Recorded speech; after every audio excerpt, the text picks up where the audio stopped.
লেগে থাকে, সাজতে গিয়ে যদি একটু রং চং এদিক ওদিক হয়ে থাকে, লেগে থাকে, ওটা আয়না দেখিয়ে দেয় কিনা যে তোমার এইখানটায় খুঁত আছে। তেমন ভাগবতে এলে জানা যায় ভক্তির পথে আমার অন্তরায় বাধাটা কোথায়, অসুন্দরতা কোথায়, ভাগবত দর্পণ দিয়ে দেয়। এই জন্য মানুষ পাগলের মতো ভাগবতে শুচ্ছে। এই জন্য এখানে এলে নিজেকে চেনা যায়, জানা যায় আমার অক্ষমতাটা কোথায়, আমার অসুন্দরতাটা কোথায়। আর ভাগবত কি করে জানেন? ভাগবত নিজের সৌন্দর্যকে জানিয়ে দেয়, আনন্দকে জানিয়ে দেয়। আয়নার সামনে সেজে গুজে গেলে যেমন বারবার দেখতে ইচ্ছা করে, আমাকে বেশ মানিয়েছে, হেসে দেয় একটু আয়নার সামনে, বাহ ভালো তো দেখাচ্ছে, আনন্দটা ফিরিয়ে দেয়। ভাগবত আমাদের ভেতরের আনন্দটা জাগরিত করে দেয়।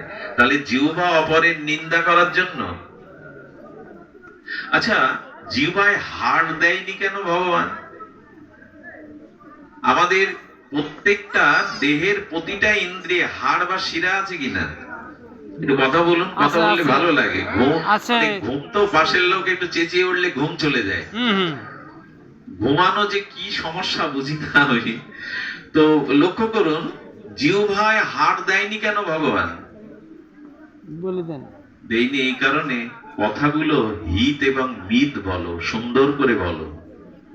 ওখানে এই জন্য শক্ত হাড় দেয়নি, কথা যেন শক্ত না হয়। আচ্ছা, তো আমাদের জিহ্বা দিয়েছেন ওই জন্য। আচ্ছা, মন দিয়েছেন কেন?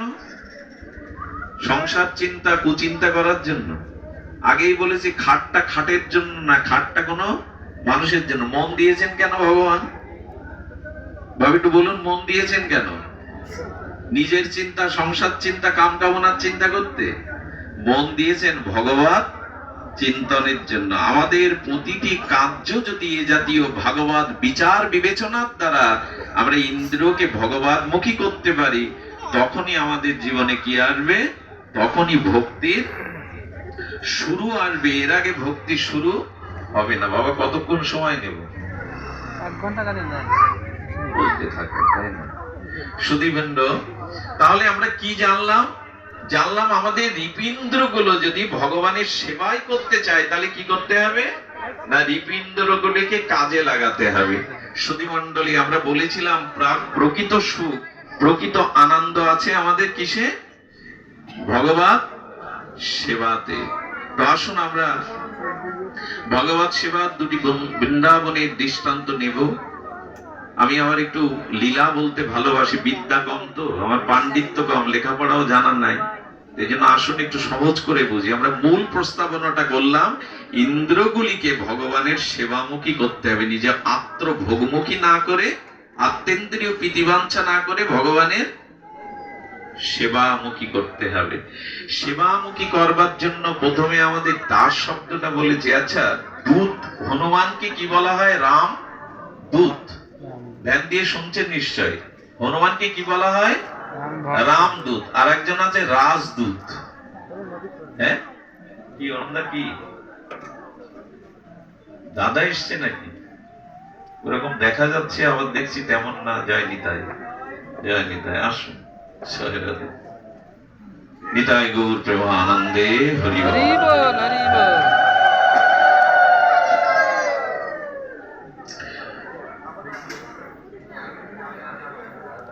না না, আসুন বাবা, আসলে তো জমবে। বসতে নেই।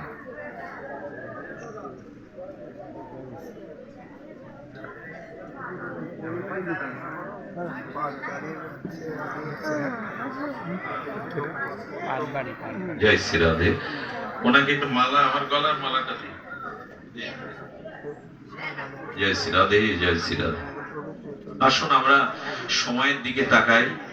মাঝে মাঝে ভয় উঠছে মনের কোণে, কাল বৈশাখী কখন এসে আবার উড়িয়ে নিয়ে যায়, সেটা যেন না আসে। শুনুন, আচ্ছা, রামদূত কাকে বলা হয়? হনুমানকে। আর রাজদূত হলেন অঙ্গদ। অঙ্গদ দূত হয়ে রাবণের কাছে বার্তা নিয়েছিলেন। আর একজন হলেন, যাদেরকে আমরা পিয়ন বলি, তারাও দূত। মানুষের সুখ দুঃখের খবরগুলো দাঁড়ে দাঁড়ে পৌঁছে দেয়। দূত কয় প্রকার হলো? 3 প্রকার। এখন আরেকটি দূত আছে যাদেরকে আমরা এই বললাম দ্বারে দ্বারে পৌঁছে দেয়, যারা শাস্ত্র জ্ঞানকে দ্বারে দ্বারে পৌঁছে দেয়, তাদেরকে সাকার দূত বলা হয়েছে। এরা হলো সাত্ত্বিক দূত। এরা মানুষের চেতনাকে জাগানোর জন্য দ্বারে দ্বারে চেতনাকে জাগরিত করবার জন্য শাস্ত্র জ্ঞান দূত হয়ে দ্বারে দ্বারে চলে যায়, এরা সাত্ত্বিক। আর যারা রাজদূত, তারা দুঃখের সংবাদ, যুদ্ধের সংবাদ, হিংসার সংবাদও নিয়ে যায়, আবার সন্ধির প্রস্তাবও নিয়ে যায়। এই জন্য এদের বলে তম এবং রাজসিক দূত। আর রামদূত হনুমান, তিনি কি সাত্ত্বিক, রাজসিক, তামসিক? না, তিনি নির্গুণ দূত, কোন গুণের ঊর্ধ্বে, উনি ত্রিগুণের ঊর্ধ্বে। আমরা যদি দূত হতে চাই, যেন রাজদূত না হয়, আমাদের দূত হতে হবে ভগবানের দূত। আমি নিজে আচরণ করে যখন প্রভুর এই আনন্দকে বিতরণ করতে পারবো মানুষের মধ্যে, তখনই আমি প্রকৃত ভগবানের দূত হতে পারবো।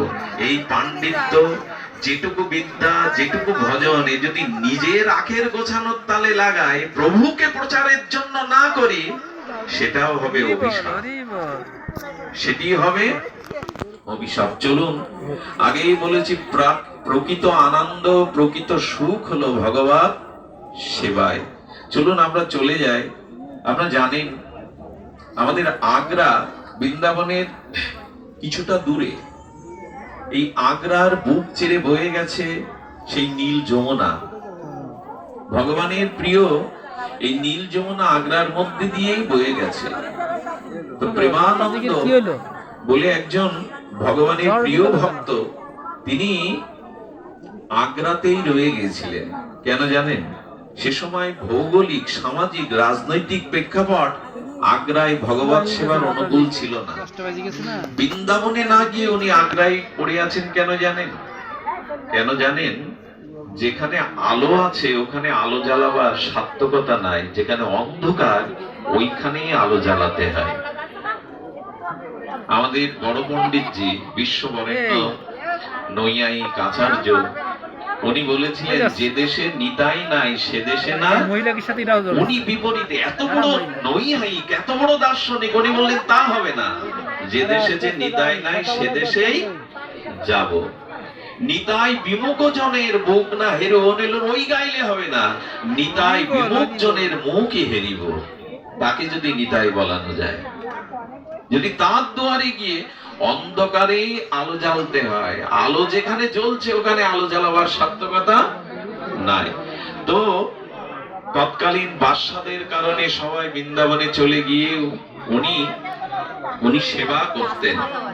উনি সেবা করতেন তার বিগ্রহ সেবা। তবে কেমন করে জানেন? উনি রাত 2টোর দিকে মন্দিরের কলসি নিতেন। সেই কলসিতে উনি যমুনায় জল ভরতে ওনার আসতে 40 মিনিট সময় লাগতো। প্রায় 70 বছর ধরে এই সেবা করছেন। কোন সেবকের এই সেবার ভার দেননি, নিজে হাতে যমুনায় আসবেন। আচ্ছা, রাত 2টোই কেন? বলো, ভোরবেলা হলে যারা প্রতিকূল অবস্থায় বাস করছে ওই জল ছুঁয়ে দেয়, যাতে অভিষেকে ভগবানের সেবায় না লাগে। একদিন সন্ধ্যা থেকে ঘন ঘটা মেঘের চারিদিকে যেন কালো মেঘ নিশুতি রাতের মতো আধার ঘিরে ধরেছে। তখন তো ঘড়ির সময় না। 200 বছর প্রায় আগে ঘড়ি না দেখতে পেয়ে, তারা না দেখতে পেয়ে মনে করলো এখন বুঝি রাত 2টো বাজে, কিন্তু বাজে রাত 12টা। দেখুন, ঘুম হচ্ছে না। যদি ভোর হয়ে যায় আর তো জল আনতে পারবো না যমুনা থেকে। এই দেখুন সেবা অভিলাষ, দেখুন, মুখে বলা নয়। এই প্রেমিক ভক্ত মাথায় করে নিলেন, কিন্তু তখন এই ঘোর অন্ধকারে আলো জ্বালাবারও তো কোনো ব্যবস্থা নেই। প্রদীপ ছাড়া তখন লণ্ঠন নেই। বাইরে এসে কয়েকবার হোঁচটকে পড়ে গেলেন। এই বয়সে এই ঘন নিশীত অন্ধকারে পথ দেখবেন কি করে? আচ্ছা, আপনি আমি হলে কি বলতাম? ফিরে যেতাম। কিন্তু সেবাতে যারা ব্রতী হয়েছে, সেবাকেই যারা জীবনের একমাত্র ধর্ম মনে করেছে, সেই ভক্ত জানে সেবার পথে উঠলে পরের দায়িত্বটা তোমার। আমি কেবল পথে উঠতে পারি, হাত ধরে এগিয়ে যাওয়ার দায়িত্বটা। এই জন্য কোনো ভগবত সেবায় যদি প্রতিকূলতা আসে, পিছিয়ে পড়বেন না। সেবা ভাবনা দিয়ে যদি দুপা এগিয়ে যেতে পারে না, হাত ধরে টেনে নেমে যার সেবা করতে চলেছেন। হঠাৎ করে দেখলেন গাঢ় অন্ধকার, পড়ে যাচ্ছেন, জল আনতে পারবেন না। কি দেখলো যেন? চমকিত বিজুরি চমকায় যেমন কালো মেঘের সৌদামিনীর মাঝে, সেই অন্ধকারের মাঝে বিজুরি চমকিতে যেমন পৃথিবী মুহূর্তের জন্য আলোকিত হয়ে যায়, সঙ্গে সঙ্গে দেখতে একটি কিশোর বালক মশাল জ্বেলেছে। একটা কিশোর বালক মশাল জ্বেলেছে, আর সেই মশার আলোতে, মশালের দিব্য আলোতে উনি চিন্তা করলেন, এই তো একটা পথ আমার যুগল সরকার করে দিয়েছেন। ছেলেটার পিছু পিছু চললো, মনে করেছে ছেলেটা হয়তো কোন দিকে যাবে, যত দূর যায়। যমুনার তীরে এসে সেই আলো থামলো। উনি বারবার মনে তাকে আশীর্বাদ করছেন, বারবার তাকে কৃতজ্ঞতা বোধ জানাচ্ছেন, আজ আমার জল নেওয়া সার্থক হলো। যমুনার জল যখন নিয়েছেন, যমুনার জল নিয়ে যখন আসবেন, আবার সেই আলো, কিন্তু আলোটা কিছুক্ষণ জ্বলার সাথে সাথে দেখলো উনি মন্দিরের সামনে। কি ঘটছে উনি নিজেও বুঝতে পারছেন না। ভোর হয়ে এলো, আকাশ কিছুটা ফর্সা হয়ে এলো, সেই সাথে ভগবানের কৃপাও প্রকাশ হয়ে গেল। মন্দিরে গিয়ে বিগ্রহকে যখন অভিষেক করাবেন, শ্রীহস্তটা ধুতে গিয়ে দেখেন ওই যে মশাল জ্বালাবার যে কালি না, তেল আর কালি, তখন তো অন্য কিছু ছিল না, ওইটাই প্রিয়তম গোবিন্দের হাতে তেল কালি মাখানো। তোমার হাতে কালি কেন, তেল কেন? চরণের দিকে তাকিয়ে দেখে খালি পায়ে হেঁটে যেতে গিয়ে বালিগুলো চরণে মেখে আছে। আমার জন্য কেন কষ্ট করতে গেলে?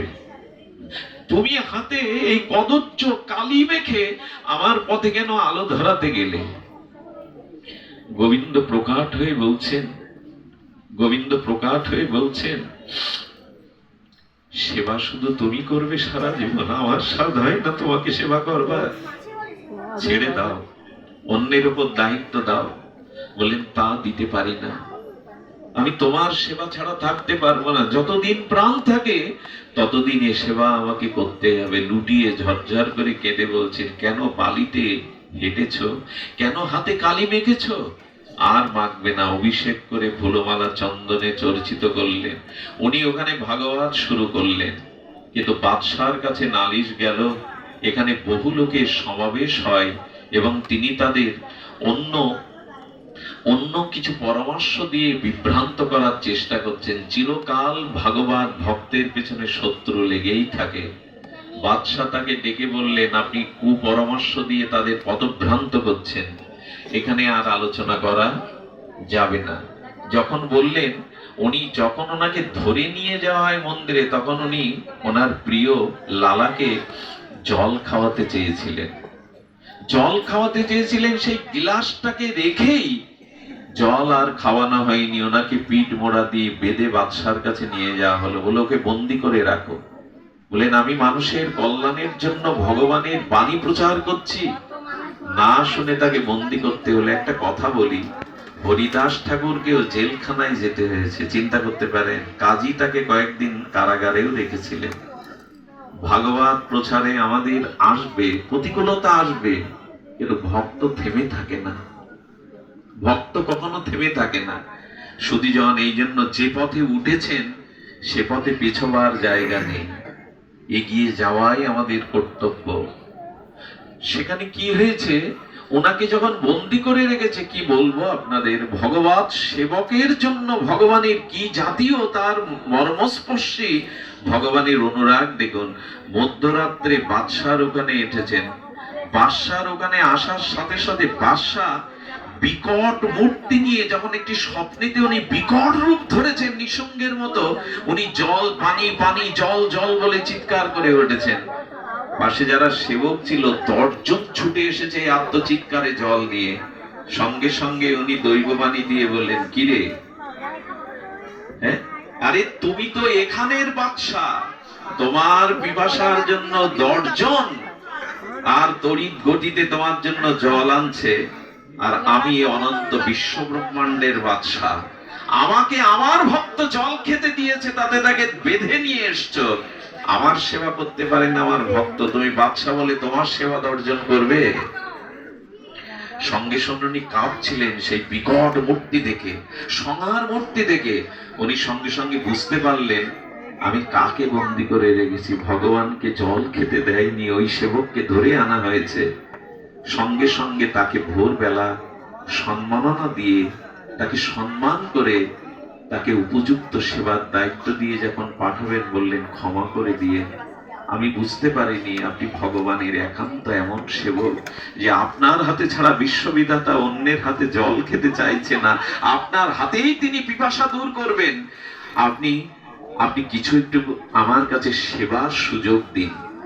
বললেন আপনি যদি আমাকে কিছু সেবা দিতে চান, আমার অর্থ সম্পত্তি ভূমি কিছুই প্রয়োজন নেই, আপনি এইটুকু কথা দিন ভগবত সেবাতে যেন আর কেউ আপনার সেনারা কখনো বাধা না দেয়, যেন সকলে ভগবানের ভজন করতে পারে।